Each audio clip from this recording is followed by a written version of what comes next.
前回、愛知県豊川市の小坂から長野県の根羽村まで稲街道を走りました。これと並行して、豊橋市の東海道、吉田宿から新城市や東栄町を通り信州方面に向かう道は、別所街道と呼ばれています。今日はこの別所街道を走ります。ゴールは長野県との県境にある新野峠です。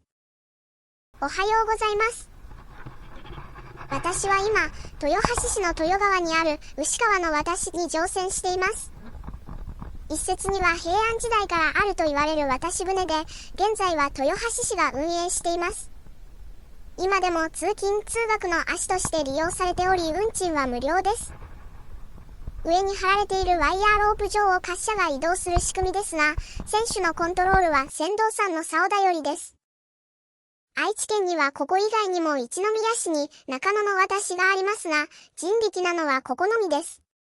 というか全国的にも人力の渡し船は数えるほどしかありません。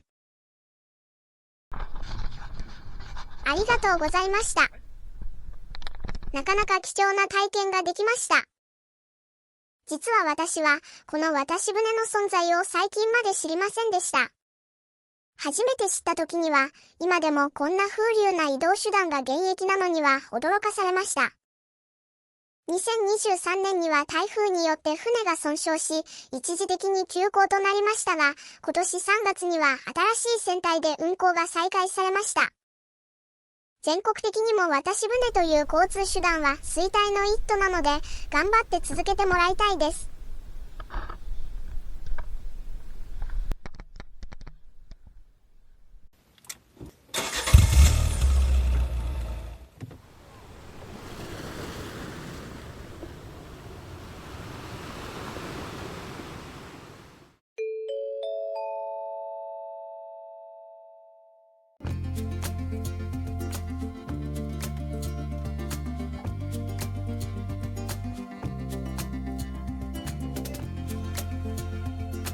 別所街道はここ東海道吉田宿の東八丁交差点から北に分かれます。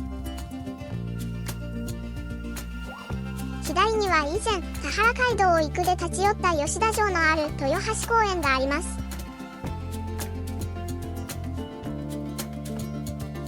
牛川の霞堤地区を走ります。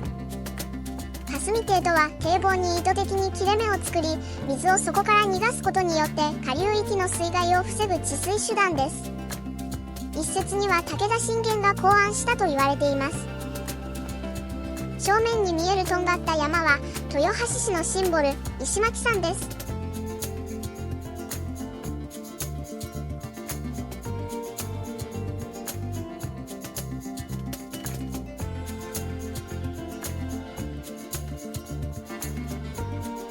県道31号を北東に向かって走ります。石巻登山口を過ぎます。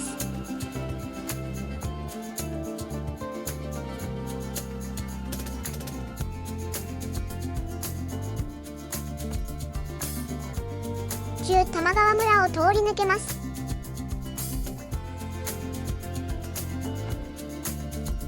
ここは脱字交差点でかつて姫街道と呼ばれた国道362号と交差します。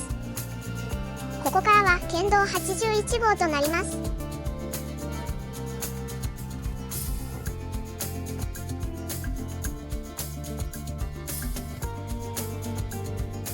道の両サイドには柿の木畑が広がっています。この辺りでは次郎柿の生産が盛んであり、豊橋市の生産量は全国1位です。そのためこの辺りの県道81号には柿の木街道の愛称が付けられています。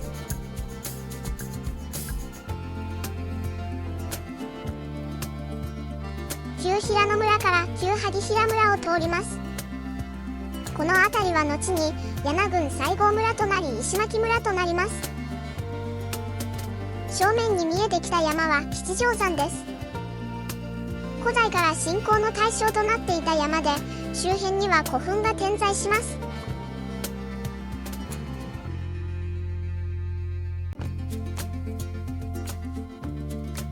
東名高速道路を越えると新城市に入ります。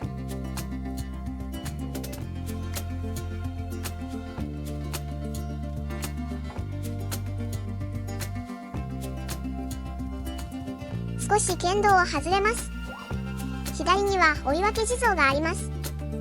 昔はこの辺りから浜名湖方面に向かう道が分岐していたようですが、現在は国道301号に置き換わっています。旧富岡村の集落からはその国道301号を走ります。左には秋葉山常夜灯があります。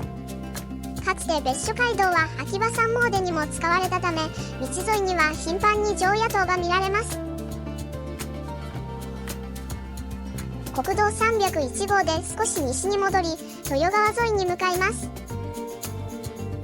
最悪です。雨が降ってきました。こんな予報ではなかったのですが、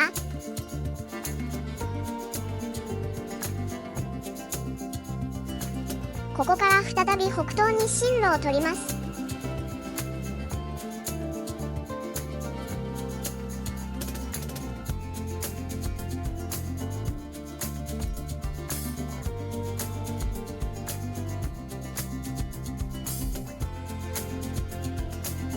国道301号はここ2羽の交差点で西に曲がり豊川を渡り、以前走った衣街道となります。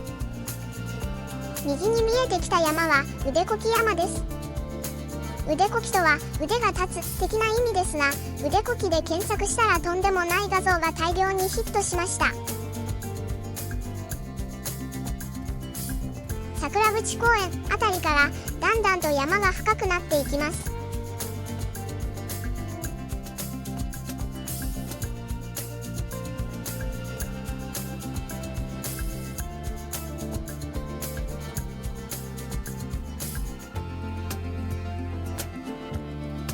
鳥原交差点を左折し、旧船付村を通ります。ここからは県道69号と県道443号の重複区間となります。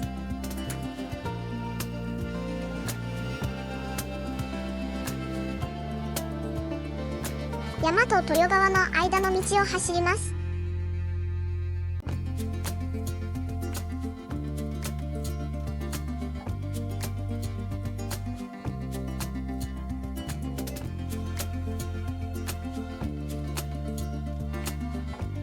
新東名高速道路が見えてきました。ここで少し寄り道をします。牛淵橋の上からは豊川と宇連川の合流点に奥平家の城長篠城のあったところが見えます。また近くには長篠の戦いで活躍した鳥居スネーモが貼り付けとなった場所があります。別所街道に戻ります。ここから道は県道439号とその脇道となります。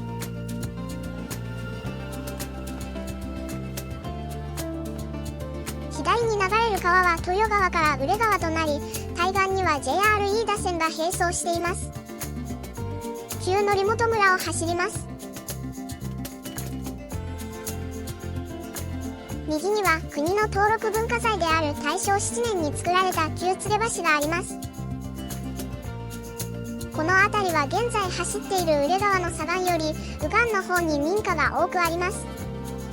そちらの道は望月街道と呼ばれ、別所街道より後に望月喜平次が私財を投じて開通させた道です。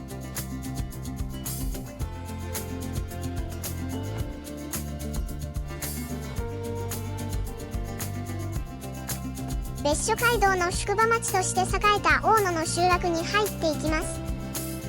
蓬莱寺山と秋葉山の間にあり、詣の旅人でにぎわった町です。左の建物は国の登録文化財である中央の銀行本店です。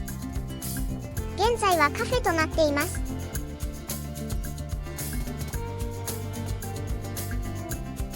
ここから道は県道439号と国道151号の重複区間となります。かつて石路城のあった石路集落を走ります。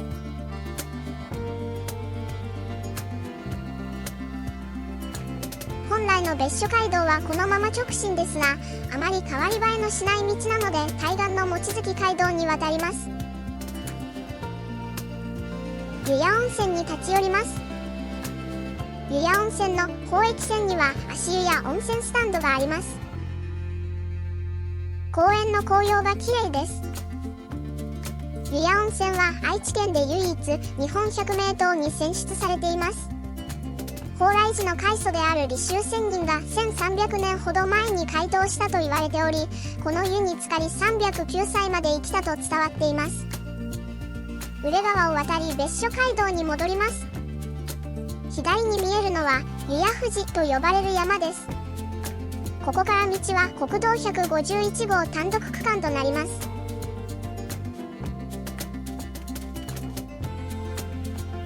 名護への集落に入っていきます。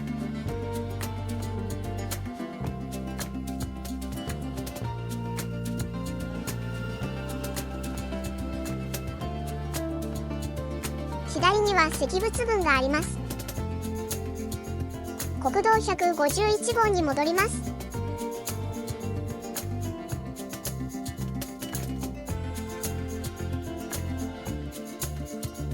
妙合の集落に入ります。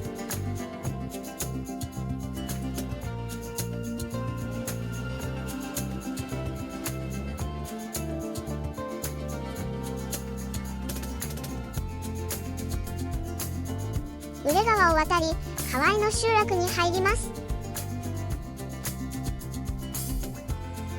この辺りも旧街道らしい街並みが残っています。現在この辺りでは三遠南進自動車道が建設中です。ここ蓬莱橋東栄インターチェンジ間が完成すれば、新東名浜松稲佐ジャンクションから佐久間インターチェンジまで高速道路で行けるようになります。この辺りの本来の別所街道はこの左の池場峠を通るルートですが、現在車は通れないためそのまま国道を走ります。別所街道に戻り池場の集落を通り抜けます。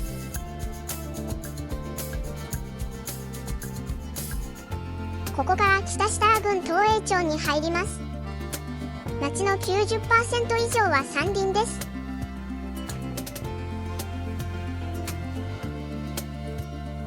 JR 飯田線の愛知県最後の駅東栄駅に着きました。駅舎は東栄町の伝統行事である花祭りで使われる鬼の面をモチーフとしています。ゆるキャンにも登場し、駅構内には漫画などが置かれています。この辺りは県境に近く、東に数十メートル行けば静岡県です。この先は現在新しい道に切り替わっているため車両は通行止めです。なのでここ市原から次の集落である名根までは三輪バイパスを走ります。ここ名根から国道151号を外れ与良木峠へと向かう林道に入ります。与良木峠は別所街道でも最大の難所と呼ばれたところです。大正10年に本郷隧道が開通するまではこちらが県道であり、現在の東栄町本郷と新城品川市の間にバスも走っていたそうです。なので道は車でも通れないことはないのではないかとは思っています。道はきれいに舗装されていますが、落ち葉が多いためスリップ事故に要注意です。ところどころガードレールがないところもあるため、万が一滑ろうものなら一大事です。枝か何かを車の下に巻き込んでいるため取り除きます。落下物にも注意が必要です。道にはみ出した草や枝が車のボディをこすります。しかし車に多少の傷がつくことはこのチャンネルを始めて数回目の撮影で諦めました。落石があったので端に避けてきました。路肩にはいくつか落石が避けてあったので、この先も注意が必要です。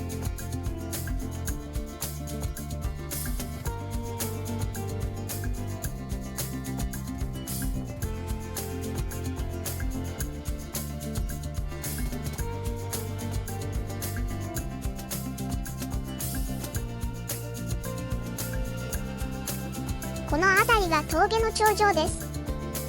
近年道が舗装されたようで走行に大きな問題はありませんでした。ここからは下っていきます。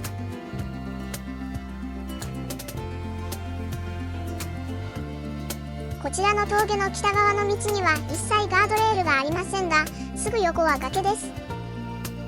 これは万が一対向車が来たら積むので、来ないことを祈りながら下ります。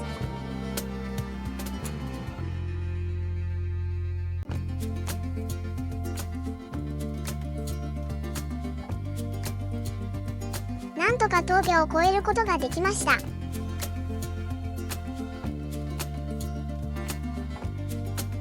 東栄町の中心地である本郷の集落へと入っていきます。古くから東海道吉田宿から信州方面に向かう重要な中継地点であり、別所街道の名前の由来は本郷にある地名です。この先にある植栽広場でお土産に東栄町の名物東栄チキンを買ってきました。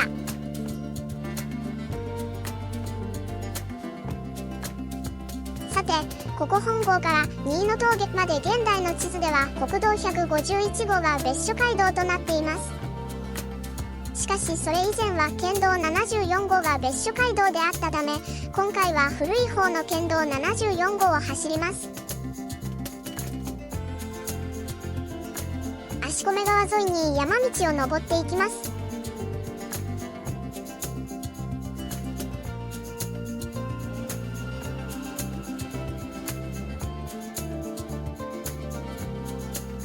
右の看板を見るまで知らなかったのですが、有名な東栄町の花祭りは主に11月に開催されるようです。撮影日とバッティングしなくてよかったです。足込の橋場集落を通り抜けます。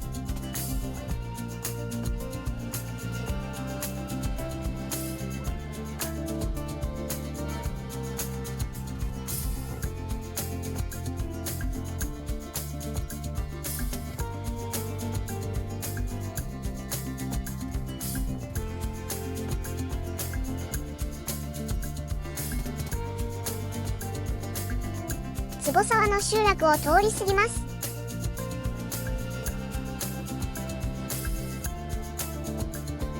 この辺りの本来の別所街道は今走っている県道と森の中の道を行ったり来たりしていたものと思われます。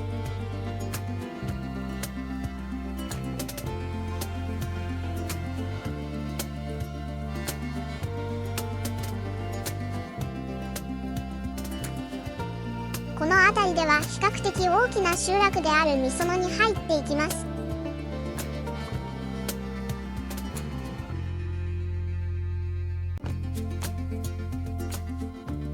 ここからは県道を外れ、マッチの集落に入ります。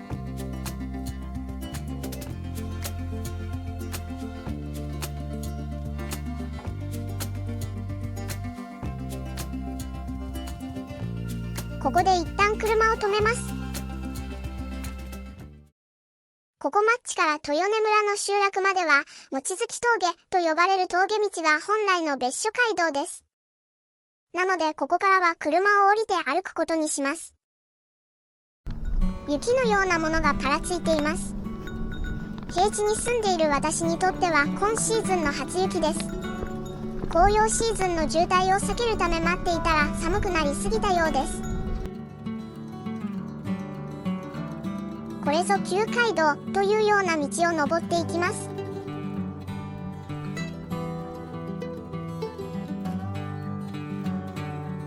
でしょうね。そりゃ出ますよね。私はここで重大なミスを犯します。熊注意の警告に気を取られて、こんなにしっかり書いてあるのに望月峠右を見落としました。普通に旧街道にありそうな道のため全く疑いもなく進んでいきます。結局道が間違っていることに気づいた時にはかなり峠を登ってしまっていたため、近くの林道を目指すことにしました。なんとか林道に出ることができました。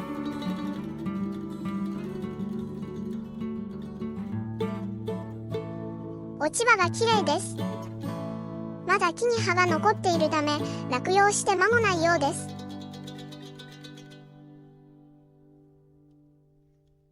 木にはところどころ積雪があります。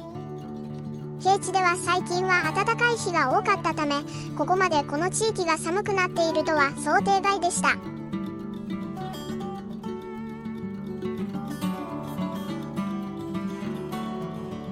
本来のルートは林道の間のこの辺りにあります。正しいルートは別動画を用意しましたので、よろしければそちらをご覧ください。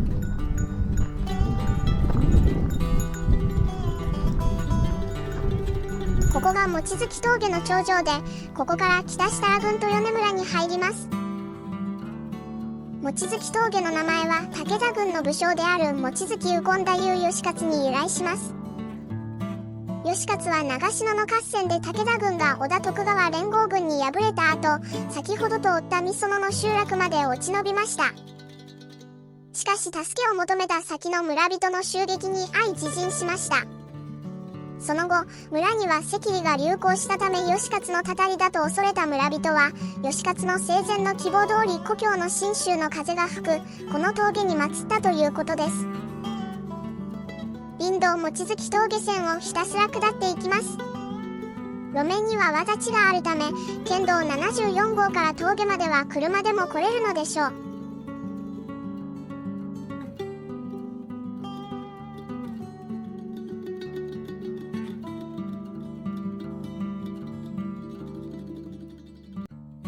ここから旧街道は林道望月峠線を西に外れます。路面がぬかるんで歩きにくいです。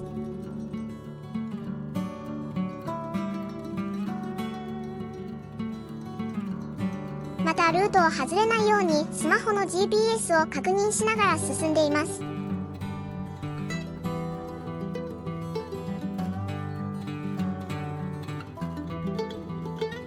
倒された木の切り口がまだ新しいため、現在道を切り開いている途中のようです。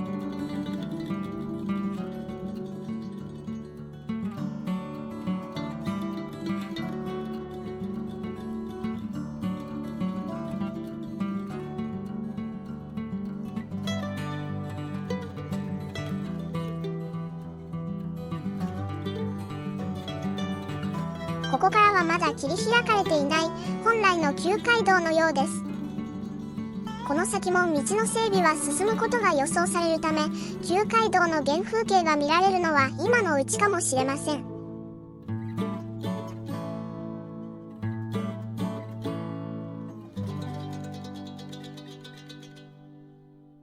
倒木が多くなってきました。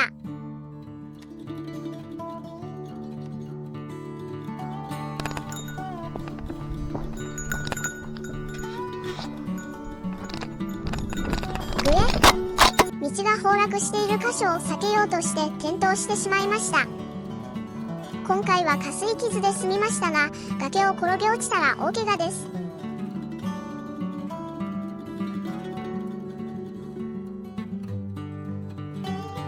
尾根の道に出ました。このような道でも明治9年に別所街道が制定された際には移動手段が主に徒歩であったため県道でした。しかしその後輸送手段が馬車へと移り変わると、このルートでは道の整備が困難ということになりました。そこで明治24年には現在の国道151号に沿うルートが新たな別所街道となり、こちらの道は街道としての役割を終えました。なので現在の別所街道は豊根村の中心地であり、役場のある下黒川の集落を通っていません。つづら折りの道を下っていきます。だんだんと正面が明るくなってきたためもう少しです。この辺りからはまた重機が入っているようです。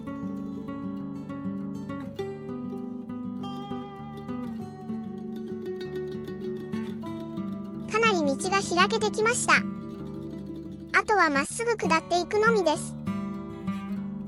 ルートを外れてしまったこともあり、ここまで1時間少々かかってしまいました。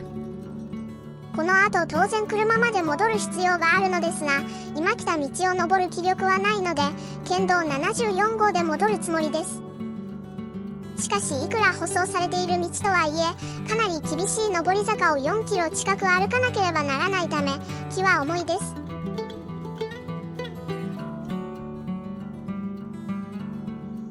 やっと峠を越えました。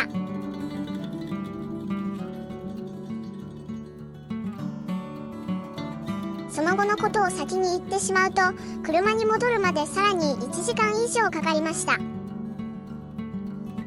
今回も私の足は死にました。県道74号に戻り大乳川を渡ります。豊根村の中心地、下黒川の集落に入っていきます。豊根村が成立したのは明治22年と比較的最近です。現在、愛知県では唯一の人口が1000人以下の自治体です。ここから次の集落の小田までの本来のルートはこの先のようです。しかし車が通れないため、県道74号に迂回します。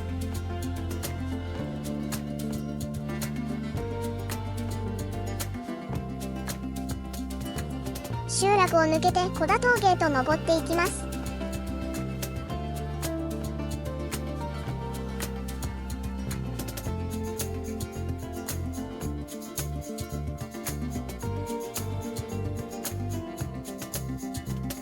本来のルートはこの左から県道に合流するようです。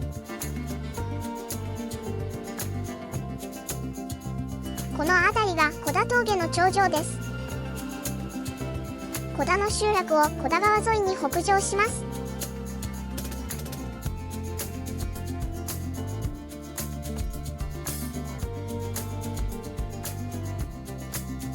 本来のルートはこの右だったようです。ここ三沢浅草から明金、そして柏木までの本来のルートは山の中で車が通行できないため、このまま県道74号を走ります。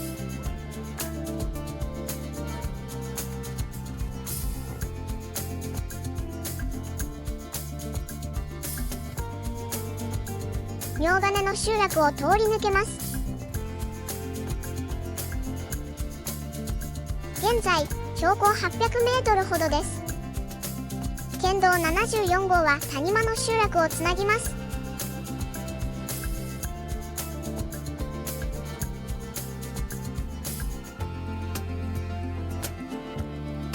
三沢阿波代の集落に入っていきます。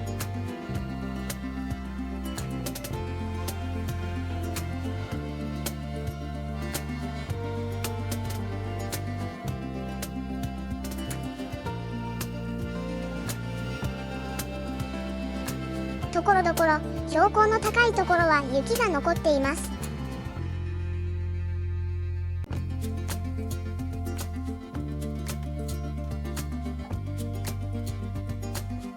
新野峠までの愛知県側最後の集落、牧野島を通ります。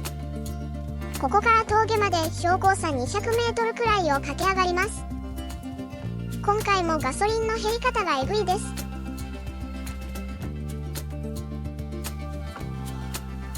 日陰は雪景色です。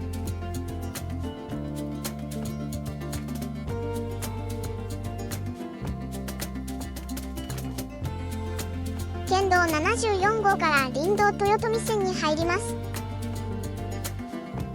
路面が若干凍結しています。まさかここまでとは思っていなかったため、ノーマルタイヤで来てしまいました。まあオートソックは常にトランクに入っているため、いざとなったら装着します。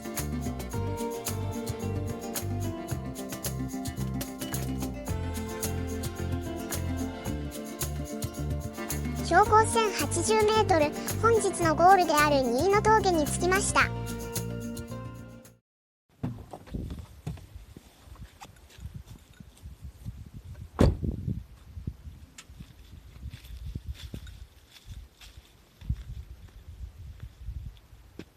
右は長野県、左は愛知県です。せっかくここまで来たので、愛知県の最高峰である茶臼山まで行ってみたいと思います。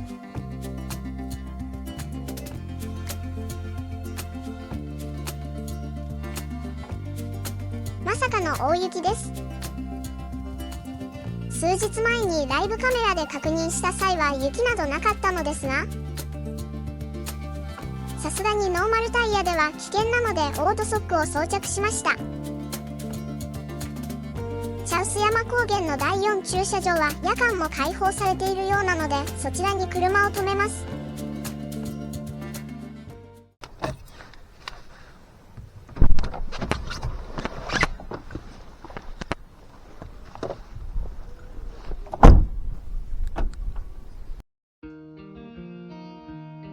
ここからは休暇村登山ルートで頂上を目指します。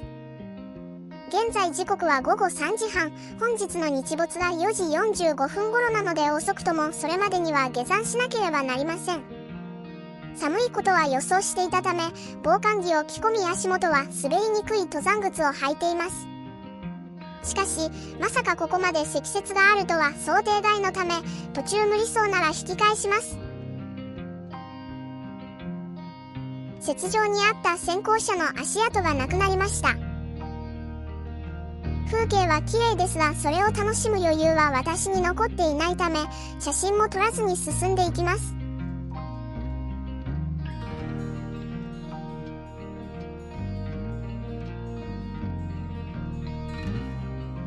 ここからは誰の足跡もない階段を登っていきます。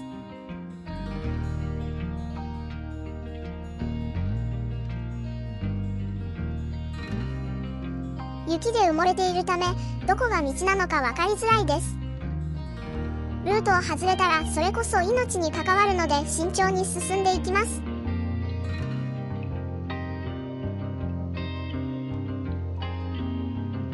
山頂まであと600メートル、まだまだです。しかしやっと他人の足跡が残る道に出ました。これは心強いです。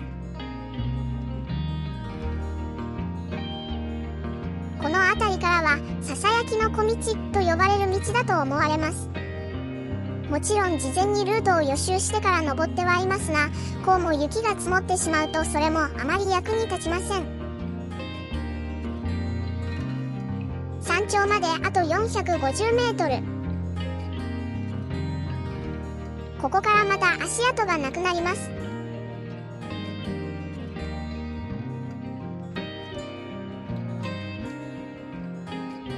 この辺りではもうすっかりバテてしまっています。編集ではカットしていますが、だいたい2分おきくらいに休憩を取りながら登っています。やはり先ほど望月峠を往復したダメージがかなり残っています。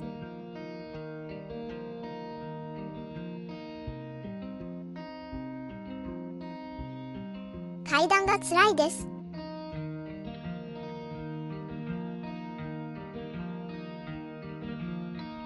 随分と日が傾いてきました。念のためにヘッドライトと懐中電灯は持ってきていますが、この雪の中で真っ暗になってしまったら危険すぎます。下山の必要時間も考えると時間との戦いでもあるため、バテバテの体に鞭を打って登っていきます。今日ここに来るまで正直茶臼山を舐めていました。そして普段全く運動をしていないくせに自分の体力を過信していました。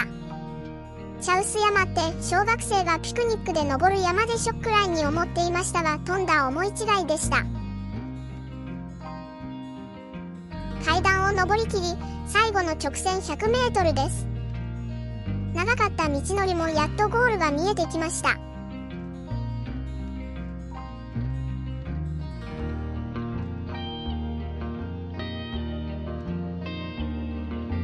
ついに標高1415メートル、茶臼山の山頂に到着しました。朝に出発した場所が0メートル地帯であったため、愛知県の一番低いところから一番高いところまで移動したことになります。